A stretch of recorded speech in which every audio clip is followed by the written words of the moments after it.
तो यहाँ हमारा सबसे पहला प्रश्न है, यहाँ पर दिया हुआ है दशरथ को राम के बिछोह में कुछ नहीं भाता था, पंक्ति में कारक की पहचान कीजिए। अब यहाँ पर आप हमेशा ही याद रखिए, सबसे पहला दिया हुआ है आपका संप्रदान, दूसरा दिया हुआ है कर्म, तीसरा दिया हुआ है आपका अपादान और चौथा दिया हुआ है आपका अधिकरण। ठीक, अब यहाँ पर दशरथ को राम के बिछड़ने के लिए, यानी कि दशरथ को राम के बिछड़ने के लिए कुछ नहीं भाता था, इस प्रकार से सेंस लगाया जाता है। लेकिन आप कभी भी यहाँ पर दशरथ को राम के बिछड़ने के लिए कुछ नहीं भाता था, तो ये सेंस आप यहाँ पर कभी भी नहीं लगाओगे। ठीक, संप्रदान आपको पुट नहीं करना है, क्यों नहीं करना है ये हम आपको अभी बताएंगे। ठीक, इसके बाद कर्म को नहीं पुट करना है। ठीक, और यहाँ पर अधिकरण को भी यहाँ पर पुट नहीं करना है। ठीक, अब यहाँ पर बचता है आपका अपादान, अपादान को ही यहाँ पर आपको पुट करना है। अब ऐसा क्यों किया जा रहा है तो ध्यान से समझिएगा। दशरथ को देखिए यहाँ पर को कारक चिन्ह आ रहा है और राम के बिछोह में। ठीक, तो यहाँ पर ये सभी चीजें आ रही हैं। तो मैं के लिए यहाँ पर दिया हुआ है अधिकरण, राम के इसके लिए दिया हुआ है यहाँ पर कर्म, और दशरथ को इसके लिए दिया हुआ है यहाँ पर नहीं दिया हुआ है, लेकिन यहाँ पर कर्ता होना चाहिए था। ठीक, लेकिन यहाँ पर आप हमेशा ही एक बात याद रखेंगे कि दशरथ को राम के बिछोह में कुछ नहीं भाता था। हमने आपको हमेशा ही एक बात बताई थी, हमने आपको बोला था कि लाइन से जब कभी भी आप पढ़ते हो तो आप हमेशा ही इस प्रकार से पढ़ते हो, कर्ता ने कर्म को करण से इस प्रकार से पढ़ते हो। तो वहाँ पर आपको हमेशा ही याद रखना है, जैसे कि यहाँ पर आपका आप देख रहे हो कि यहाँ पर यदि हम बोलें कि पहले नंबर पर आपका कर्ता होता है और दूसरे नंबर पर कर्म और तीसरे नंबर पर कर्ण होता है। ठीक, इस प्रकार से ये आपके रखे हुए हैं और चौथे नंबर पर आपका संप्रदान है। ठीक, अब मान के चलिए यहाँ पर ये तीन जो कारक हैं ये आपके किसी एक ही वाक्य में दिए हुए हैं। ठीक, तो आपको हमेशा ही क्या करना होगा कि कर्ण को ही पुट करना होगा। क्यों करना होगा, जब कभी आप लाइन से पढ़ते हो तो वहाँ पर लास्ट में जो कोई भी आता है जो आपके वाक्य में दिए हुए हों, मान के चलिए यहाँ पर पहला और दूसरा और यहाँ पर चौथा, ये तीन कारक दिए हुए हैं किसी भी एक वाक्य में और आपसे पूछा जा रहा है यहाँ पर कारक की पहचान कीजिए, तो आप हमेशा ही चौथे को पुट कीजिए। ठीक, तो इस प्रकार से आप हमेशा ही याद रखेंगे। ठीक, तो यहाँ पर देखेंगे आप तो कर्म को भी हम नहीं लगाएंगे, संप्रदान को भी नहीं लगाएंगे, हम किसको लगाएंगे, अपादान को लगाएंगे। और अपादान को क्यों लगाएंगे तो इसका कारण यही है क्योंकि सबसे पहली बात यह है कि दशरथ जो थे वो राम से बिछड़ने के लिए, दशरथ को राम के बिछड़ने के लिए कुछ नहीं भाता था। तो यहाँ पर दशरथ और राम के बिछड़ने का यहाँ पर बोध किया जा रहा है। और यहाँ पर जब कोई एक वस्तु दूसरी वस्तु से अलग की जाती है तो वहाँ पर हमेशा ही क्या होता है, अपादान कारक होता है। ठीक, तो हमेशा ही हम यहाँ पर याद कर रखेंगे कि यहाँ पर क्या होगा, आपका अपादान कारक होगा। ठीक, और यहाँ पर संप्रदान हम नहीं लगाएंगे क्योंकि संप्रदान अपादान से पहले आता है। ठीक, अब यहाँ पर नेक्स्ट है हमारा राम सबरी से मिलने को आए थे। ठीक, अब पंक्ति में कारक की पहचान करनी है।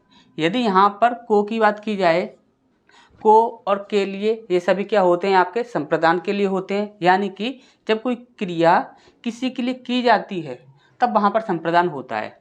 और राम जो हैं वो सबरी से मिलने के लिए गए थे। ठीक, सबरी से मिलने के लिए गए थे, तो यहाँ पर क्या होगा, आपका संप्रदान होगा। ठीक, इसके बाद देवेंद्र मैदान में खेल रहा है। ठीक, पंक्ति में कौन सा कारक है आप इजीली बता सकते हो, मैदान में खेल रहा है।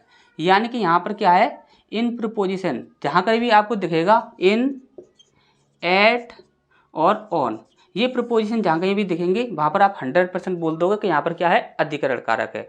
और जहाँ पर इन, एट, ऑन ये प्रीपोजिशन नहीं दिखेंगे वहाँ पर कभी भी आप अधिकरण कारक नहीं लगा सकते। ठीक, तो यहाँ पर इसका आंसर क्या हो जाएगा, आपका अधिकरण कारक। इसके बाद नेक्स्ट है आपका अंशु को एमए करना ही होगा। ठीक, पंक्ति में कौन सा कारक है। अब यहाँ पर बोलोगे आप कि ये जो को है इसका संबंध किसके साथ है, अंशु के साथ है।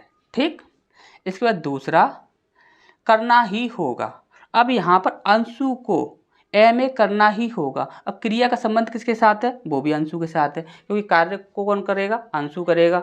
अब यहाँ पर आप हमेशा ही याद रखोगे, देखिए ये अंशु क्या है, यहाँ पर सब्जेक्ट है, तो यहाँ पर आप देखिए सबसे पहले नंबर पर ही रखा हुआ है कर्ता, लेकिन ये आपका 100% ही आपका गलत होगा। लेकिन क्यों होगा ये बात आप ध्यान से समझिएगा। अंशु को एमए करना ही होगा। काफ़ी सारे ऐसे वाक्य भी बनते हैं जहाँ पर जब कभी भी किसी वाक्य पर जोर देकर बोला जाता है, वाक्य में जब किसी भी चीज़ पर जोर देकर बोला जा रहा है, तो जिस चीज़ पर जोर देकर बोला जा रहा है उस चीज़ की हमें प्रकृति जाननी होती है। उस चीज़ की प्रकृति क्या है, उस चीज़ की जो प्रकृति होती है वही हमारा कारक होता है। जैसे कि अभी समझ नहीं आ रहा हो तो ध्यान से समझिए, अंशु को एमए करना ही होगा। किस चीज़ पर जोर दिया जा रहा है? एमए पर जोर दिया जा रहा है। और एमए यहाँ पर क्या होगा? यहाँ पर तो एमए यहाँ पर ऑब्जेक्ट होगा। यहाँ पर सब्जेक्ट ये है, ऑब्जेक्ट ये है, यानी कि ये कर्म है। ठीक, और करना ही होगा, ये सब क्या है? ये सब आपकी वर्ब हैं। ठीक, क्रियाएं हैं। ठीक, तो यहाँ पर हमारा सही आंसर क्या हो जाएगा? कर्म हो जाएगा। आप याद रखिए, जिस चीज़ पर जोर देकर बोला जा रहा है उसकी प्रकृति क्या है ये हमें जानना है, तब हमें कारक को डिसाइड करना है। ठीक, तो ये चीज़ आपको अच्छे से समझ आ गई होंगी। नेक्स्ट की ओर बढ़ते हैं। इसके बाद नेक्स्ट प्रश्न है हमारा यहाँ पर बोला गया है, घोड़ों पर चढ़ने वाला हर कोई घुड़सवार नहीं हो सकता। ठीक, अब यहाँ पर सबसे पहला दिया हुआ है आपका अपादान, दूसरा दिया हुआ है आपका संप्रदान, तीसरा दिया हुआ है आपका अधिकरण और चौथा दिया हुआ है आपका संबंध। ठीक, तो घोड़े पर चढ़ने वाला, देख यहाँ पर आप ध्यान से समझ लीजिए, हमने आपको हमेशा ही एक बात बताई थी कि इन, एट, ऑन, ये प्रपोजिशन जहाँ कहीं भी आपको दिखती हैं वहाँ पर हमेशा ही क्या होगा? आपका अधिकरण कारक होगा। और यहाँ पर घोड़े पर चढ़ने वाला अधिकरण कारक। ठीक, इसके बाद नेक्स्ट, भाइयों एवं बहनों इस सभा में पधारे मेरे सहयोगियों, मेरा अभिवादन स्वीकार करो। पंक्ति में कारक की पहचान करनी है।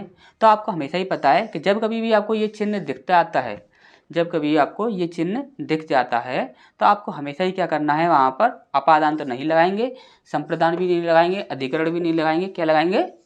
संबोधन। ठीक, इसके बाद नेक्स्ट, देवियों और सज्जनों इस गांव में आपका स्वागत है। अब यहाँ पर क्या है? ये चिन्ह है। अब ये चिन्ह है तो यहाँ पर हम क्या करेंगे? संबोधन। ठीक, इसके बाद तोता डाल पर बैठा है, हमने आपको क्या कहा था? इन, एट, ऑन जहाँ कहीं भी दिखते हैं वहाँ पर हम क्या करेंगे? अधिकरण। ठीक, समझ आ गया होगा। नेक्स्ट की ओर बढ़ते हैं। तो इसके बाद नेक्स्ट प्रश्न है हमारा यहाँ पर बोला गया है, ए रमेश यहाँ आओ। अब आपको अच्छे से पता है जहाँ पर भी आपका ये चिन्ह दिख जाता है तो वहाँ पर आप क्या लगाते हो? संबोधन। ठीक, अब इसके बाद नेक्स्ट है हमारा, सुनील पापा के लिए दवाई लाया। जब कोई क्रिया किसी के लिए की जाती है तो हमें 100% पता है कि वहाँ पर क्या होता है? आपका संप्रदान कारक होता है, जब कोई क्रिया किसी के लिए की जाती है। ठीक, अब यहाँ पर बालक छुरी से खेलता है। जब कोई क्रिया किसी साधन के द्वारा की जाती है या जब किसी क्रिया को करने का कोई कारण होता है तब वहाँ पर क्या होता है? आपका करण कारक होता है। बालक छुरी से खेलता है। अब जो खेलने की क्रिया की जा रही है बालक के द्वारा वो किससे की जा रही है? छुरी से। तो ये एक साधन के रूप में है, तो यहाँ पर क्या हो जाएगा? आपका करण कारक। ठीक, संप्रदान कारक का चिन्ह किस वाक्य में प्रयुक्त हुआ है? ठीक, अब यहाँ पर संप्रदान का क्या होता है? आपका को, के लिए, ये दोनों ही होते हैं। लेकिन यहाँ पर आप देखोगे तो यहाँ पर आपका इसमें भी दिख जाएगा, इसमें भी दिख जाएगा, इसमें भी दिख जाएगा। ठीक, इसमें नहीं दिख रहा है तो इसे हम यहाँ पर कैंसिल कर देते हैं। ठीक, अब यहाँ पर इन तीनों में ही दिख रहा है। लेकिन आप यहाँ पर ध्यान से समझिएगा, वह फूलों को बेचता है, तो वह फूलों के लिए बेचता है ऐसा हम बोल सकते हैं? नहीं बोल सकते। तो ये यहाँ पर हमारा यहाँ पर कैंसिल हो जाएगा। उसने ब्राह्मण को बहुत सताया, उसने ब्राह्मण के लिए बहुत सताया, इस प्रकार से हम बोल सकते हैं? नहीं बोल सकते। तो इसे भी यहाँ पर हम क्या कर देंगे? कैंसिल कर देंगे। प्यासे को पानी देना चाहिए, तो प्यासे को पीने के लिए पानी देना चाहिए, प्यासे के लिए पानी देना चाहिए, तो इस प्रकार से हम बोल सकते हैं। देखिए ध्यान से समझिए, प्यासे को पानी देना चाहिए। अब हम इसको इस प्रकार से बोलें, प्यासे के लिए पानी देना चाहिए, बोल सकते हैं? बिल्कुल बोल सकते हैं। प्यासे को पीने के लिए पानी देना चाहिए, वो बोल सकते हैं? बिल्कुल बोल सकते हैं। तो यहाँ पर ये आपका पूरी तरह से पुट हो रहा है। यहाँ पर हमेशा ही आप याद रखिए, जब कभी भी संप्रदान की बात आएगी तो सबसे पहली बात तो यही है, जब कोई क्रिया किसी के लिए की जाएगी तो वहाँ पर संप्रदान होगा। लेकिन जब कभी भी आपको इस प्रकार से ऑप्शन दिखते हैं जहाँ पर कि सभी में आपका कारक चिन्ह वही दिखता है, तो आप हमेशा ही याद रखिए को और के लिए ये दोनों ही दिए हुए हैं, ये दोनों ही आपको पढ़ाए जाते हैं। क्यों पढ़ाए जाते हैं? वो इसीलिए पढ़ाए जाते हैं कि दोनों ही यहाँ पर पुट होने चाहिए। अब यहाँ पर हमेशा ही दोनों पुट होंगे, देख लीजिएगा। ठीक, तो नेक्स्ट की ओर बढ़ते हैं। इसके बाद नेक्स्ट प्रश्न है हमारा यहाँ पर बोला गया है, इन वाक्यों में से किस में करण कारक है? तो सबसे पहला है यहाँ पर हमारा, लड़की घर से निकलने लगी। जब लड़की घर से निकलने लगी, जब एक व्यक्ति एक जगह से दूसरी जगह पर जा रहा है या कोई एक वस्तु दूसरी वस्तु से अलग हो रही है, तो वहाँ पर क्या होता है? आपका अपादान कारक होता है। ठीक, अब यहाँ पर आप देखोगे दूसरा है, ये आपका बच्चे होगा। ठीक, बच्चे पेंसिल से लिखते हैं। बच्चे पेंसिल से लिखते हैं। अब बच्चे क्या कर रहे हैं? एक लिखने का कार्य कर रहे हैं। अब जब कोई क्रिया किसी साधन के द्वारा की जाए या उस क्रिया को करने का कोई कारण हो, तो वहां पर क्या होता है? आपका करण कारक होता है। और यहाँ पर हमसे पूछा गया है करण कारक। ठीक, तो यहाँ पर क्या हो जाएगा? आपका बी आंसर आपका बिल्कुल सही हो जाएगा। इसके बाद है आपका, राजा भिक्षुक को दान देता है। जब कोई कार्य, ध्यान से समझिएगा, जब कोई कार्य किसी के लिए किया जाए पूर्ण रूप से, तभी वह संप्रदान कारक होता है। ठीक, यहाँ पर अभी एक वाक्य ऐसा आ जाए, यहाँ पर बोला जाए कि राम धोबी को कपड़े देता है। ठीक, और दूसरा वाक्य है राम भिखारी को कपड़े देता है। ठीक, अब यहाँ पर धोबी को कपड़े देता है और भिखारी को कपड़े देता है। ठीक, अब यहाँ पर दोनों में ही आपका क्या है कि एक क्रिया जो है वो दूसरे के लिए की जा रही है, लेकिन संप्रदान यहाँ पर किस में होगा? तो देखिए, आप हमेशा ही याद रखिए, संप्रदान हमेशा उसमें होता है जब एक क्रिया जो होती है पूर्ण रूप से दूसरे के लिए की जाती है। जैसे कि राम यदि धोबी को कपड़े दे रहा है, तो धोबी को कपड़े दे रहा है, लेकिन धोबी को यूज करने के लिए नहीं दे रहा है। धोबी उन कपड़ों को धोएगा और वापस वहाँ पर दे देगा आपको। तो वहाँ पर ये क्रिया पूर्ण रूप से नहीं की जा रही है धोबी के लिए। लेकिन जब कभी भी भिखारी को कपड़े दिए जाएंगे, तो भिखारी को कपड़े जो दिए जाएंगे, तो भिखारी को उसके यूज के लिए दिए जाएंगे। तो जो क्रिया की जा रही है वो पूर्ण रूप से उसी के लिए है।